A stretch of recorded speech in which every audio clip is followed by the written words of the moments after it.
The Whitman family reunion was already buzzing when I pulled up to the vineyard estate in Sonoma. 30 minutes late, intentionally. At 33, I knew better than to arrive early just to be ignored. These reunions were always about the stars of the family, my older siblings and cousins, all Ivy-educated, corporate-polished, and endlessly adored by our parents.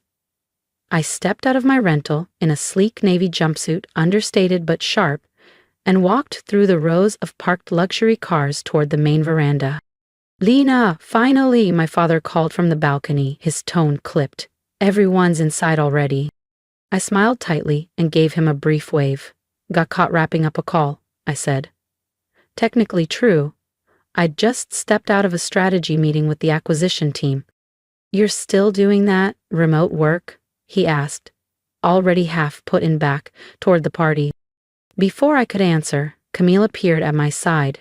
At 36, she was the pride of the family, co-O of Whitman and Reed Investments, our grandfather's legacy firm. "Lena," she said with a smooth, practiced grin. "We were just toasting our latest merger, $40 million, 0 cents in post-tax profit." She eyed my outfit, then my shoes. "Still with that little freelance gig?" "Still managing small portfolios," I replied, knowing full well she'd scoff. Camille chuckled softly. "Well, you know we're always hiring. Analyst roles open every year. It's good experience, even if it's not glamorous." I nodded politely, but inside I nearly laughed. She had no idea. Over the last 5 years, I'd quietly built Indigo Meridian, an independent investment firm operating behind a labyrinth of shell companies. We specialized in rescuing failing companies, flipping them, and walking away with clean exits and massive ROI. And the real kicker? Last quarter, we acquired a controlling stake in Whitman and Reed. "I'm good where I am," I said simply. Camille exchanged a smug look with my father. "If you ever want something real, you know where to find us." As I followed them into the glass-walled tasting room, my phone buzzed. A message from my assistant lit the screen. "Final signatures in. Full control confirmed. Congratulations, Ms. Whitman." I tucked my phone away and smiled. Let the reunion begin. "Lena!" Uncle Grant called out from the charcuterie table as I stepped onto the sun-drenched patio. "Come here, let me get a look at you." I walked over, champagne in hand, preparing myself. "Still figuring things out, huh?" he chuckled, patting my arm. "I'm doing just fine, Uncle Grant," I said smoothly. "Fine?" he boomed. "Fine doesn't cut it in the Whitman family. Look at Camille, youngest COO in California's finance sector, and Bennett just made partner at Steele and Price. And that's what we call thriving." I smiled politely, thinking of the acquisition folder sitting in my briefcase. Indigo Meridian's newest play. Signed this morning. "Speaking of wins," Camille joined in, eyes bright. "Did you hear about our expansion strategy? We're buying out 3 boutique firms in the next quarter. Tech adjacent, very scalable. Analysts are calling us the next juggernaut." What she didn't know was that 2 of those deals had already been quietly blocked, thanks to counter bids from Indigo subsidiaries. And the third? It was days away from a merger announcement with one of our other holdings. "How exciting," I murmured. "Daddy thinks we'll cross $1 billion in revenue next year," she said proudly. "The Whitman name's about to go global." I sipped my champagne, recalling the analyst brief on my desk. Whitman and Reed's growth projections were a balloon full of hot air. Over-leveraged, inflated, and teetering on fragile optimism. Within 24 hours, reality would hit. Hard. "Lena," my mother approached, her voice tinged with regret. "Your cousin Reese was just profiled in Forbes 30 under 30. Isn't that something?" "Very impressive," I nodded, though I knew Aunt Darlene's PR team had practically ghost-written the article. "You had so much promise at BlackRock," she sighed. "Everyone thought you'd be the next star of Wall Street." I left that world 5 years ago, and not because I couldn't keep up. I simply saw through it. While they played politics and posed for press, I was quietly building Indigo Meridian. We now controlled $50 billion, 0 cents in assets, across 4 continents. Times change, Mom. Before she could respond, Camille clinked her glass loudly. I have news, she beamed. Whitman and Reed is going public next month. Initial valuation? $4 billion. Cheers erupted, Uncle Grant whooped, and Bennett started talking yacht upgrades. Camille turned to me. Faux sincere. You should invest, Lena. Might help you finally build something of your own. I thought about the team still working back at Indigo Meridian's San Francisco office. Analysts triple-checking every figure for tomorrow's release. I'll keep that in mind, I said coolly. Poor thing, I heard Aunt Darling whisper to my mother behind me. She just never found her footing, did she? My mother sighed. All those degrees, and for what? No husband, no house, no real title. I checked my phone, unsurprised to see the message waiting. Final sign-offs complete. Press release queued for 9:00 a.m. Perfect timing. Camille caught the glance. Work emergency? She asked with a smirk. One of your side gigs falling apart? Something like that, I smiled, sipping my drink. Actually, Camille, I've been curious, what's Whitman and Reed's plan for the Southeast Asia portfolio? I heard there were some concerns with the semiconductor pipeline. Her face stiffened just enough to confirm I'd hit a nerve. That's not public knowledge, she said flatly. Where did you hear that? Oh, you know how things travel in our world, I said, letting the silence hang. Especially with companies headed for an IPO.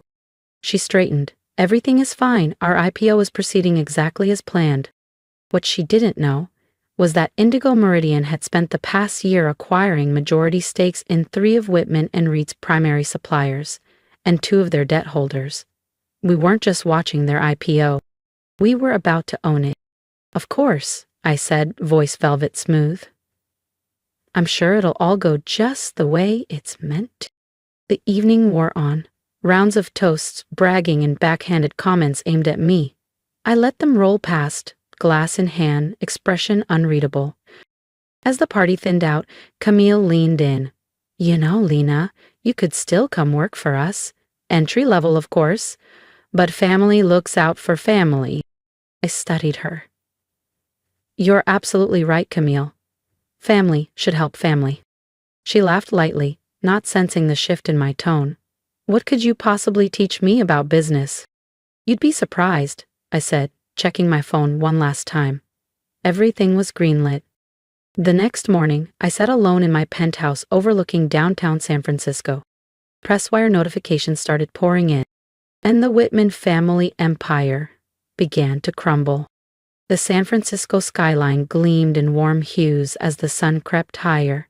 In exactly 1 hour, the business world would wake up to a new reality. Whitman and Reed Investments was no longer under family control. Marie, my executive assistant, appeared at the door. Press releases locked and queued. All board votes confirmed. You're officially in. I adjusted the cuff of my tailored navy suit. Custom Chanel. A rare indulgence reserved for days like this. And Camille? HQ. Prepping for the IPO press conference. Scheduled for 9:30. That press conference, I said with a faint smile, won't be happening. Right on cue, my phone buzzed. A message from Camille. Thought about our talk. Still time to buy in before we go public. Family perks included. I didn't respond. I opened my laptop instead. Indigo Meridian acquires controlling interest in Whitman and Reed Investments. Effective immediately, executive leadership has been reassigned by board approval. At precisely 9 p.m. clock IMM, the news dropped.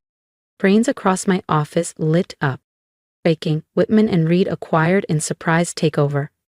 IPO plans dismantled as Indigo Meridian takes control. Mystery powerhouse strikes again. Indigo Meridian CEO revealed. My phone detonated with alerts, 7 missed calls from Camille, 10 from Uncle Grant. Even Bennett, the cocky new law partner, was trying to reach me. At 9:15, Mary returned. They're here, all of them, downstairs. I didn't even need to ask who. Send them up. Camille burst into the office first, her blazer askew, mascara streaked. What the hell did you do? She hissed. This is illegal. You can't do this. We're announcing our IPO today. Uncle Grant followed, face red, fists clenched. Where's the CEO of Indigo Meridian? I want to speak to them, now. Mom? Dad? I said softly. They stopped cold. You're speaking to her. Silence fell. Camille stared, her mouth opening, then closing again, speechless. Uncle Grant sank into the nearest chair, stunned. My mother clutched her pearls, eyes wide. That's impossible, Camille whispered. I stood slowly, letting the weight of the moment settle. Is it? I said. Indigo Meridian, founded 5 years ago, now manages over $50 billion, 0 cents in global assets. I looked at them, calm and composed. And, as of this morning, it manages your legacy too. Known for executing strategic takeovers of inflated investment firms, I said, pacing slowly behind my desk. Ring any bells? You're... Bennett finally choked out, eyes wide. You're her. The one they call the ghost CEO. The phantom of finance. The very same, I confirmed, reaching for the leather folder beside me. Camille? I offered, extending it. Want to see the real numbers? Not the polished fiction you've been feeding investors? She snatched the folder with trembling fingers, flipping through pages dense with audited data and internal communications, her face drained of color. These are internal reports. These are confidential. How did... Your semiconductor play in Vietnam is collapsing, I said calmly. Your revenue forecasts for Asia were fabricated by a contractor you failed to vet. 3 of your VPs began offloading stock last quarter, quietly. Camille opened her mouth, but I didn't let her speak. Should I continue? Uncle Grant finally found his voice. Now listen here, young lady. No, I said, sharp but cool. You listen. You built this illusion of the indestructible Whitman legacy, but it was just that, an illusion. I tapped a button on my desk. The wall of screens behind me flickered to life, cascading with graphs, audits, market data, all exposing the truth.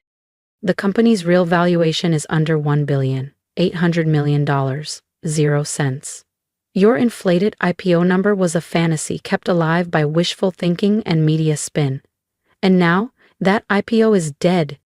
Camille collapsed into a chair, her posture unraveling with her pride. Why? She whispered. Why would you do this? To us. I gave a quiet laugh. To us?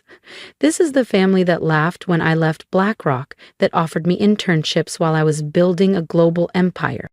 We were trying to help, my mother said weakly. No. You were trying to box me in, mold me into someone safe and small. I stepped forward, locking eyes with them. But success isn't about fitting into your world, it's about creating mine. Uncle Grant narrowed his eyes. So this is revenge? This is business, I said. Indigo Meridian acquires underleveraged, overhyped firms and turns them into something real. That your firm happens to share my last name?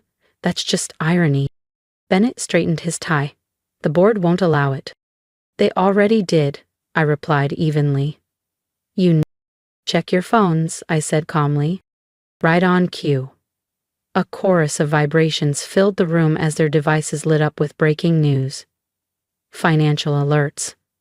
Market analysts. Live stock trackers. Whitman and Reed Investments was tanking. Fast. Camille looked up, her mascara smeared and eyes wide with disbelief. You've destroyed everything? No, I said, firm but even. I've saved you from yourselves. Indigo Meridian specializes in turning around over-leveraged, legacy-bound firms like yours. In 6 months, Whitman and Reed will be stronger than it's been in a decade. Just not under Whitman leadership. And what happens to us? My mother asked, voice low and uncertain. I pressed another button. The screens shifted again, this time showing contracts, valuations, transition plans. You'll all receive fair market compensation for your shares. Current executives will be offered generous severance. Then I gave the smallest smile. And if anyone's looking to rebuild from the ground up, I might have a few entry-level openings, just a foot in the door. The silence that followed was suffocating. Camille stood abruptly, smoothing her wrinkled blouse and pushing past Bennett. "You won't get away with this." I leaned back into my chair. "I already have."